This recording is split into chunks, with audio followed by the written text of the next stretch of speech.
10 రోజులలోనూ, B అదే పనిని 15 రోజులలోనూ చేస్తే వాళ్ళిద్దరూ కలిసి ఆ పనిని ఎన్ని రోజులలో పూర్తి చేస్తారు? సో, ఫస్టు ఏ ఒక్క రోజులో చేసే పని కనుక్కుందాము.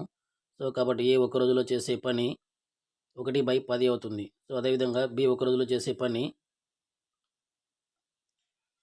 1/15 అవుతుంది. సో, వాళ్ళిద్దరూ కలిసి అంటే ఏ ప్లస్ బిలు కలిసి ఒక్క రోజులో చేసే పని 1/10 ప్లస్ 1/15 అవుతుంది. సో, 10కి 15కి ఎల్సిఎం కనుక్కుంటే సో, 5 తోటి పోతుంది. 5 రెండ్ల 10, 5 ముళ్ళ 15. సో, 5 రెండ్ల 10, 10 ముళ్ళ 30. సో, 30 అనేది ఎల్సిఎం అవుతుంది. సో, 10 30ని 3 సార్లు డివిజన్ చేస్తే 15 30ని 2 సార్లు డివిజన్ చేస్తుంది. సో, 3 2 5/30. సో, 5 ఒకట్ల 5, 5 ఆరుల 30. సో, ఇది 1/6 అనేది ఏబీలు ఒక రోజులో చేసే పని. కాబట్టి ఏబీలు ఆ పనిని పూర్తి చేయడానికి 6 రోజులు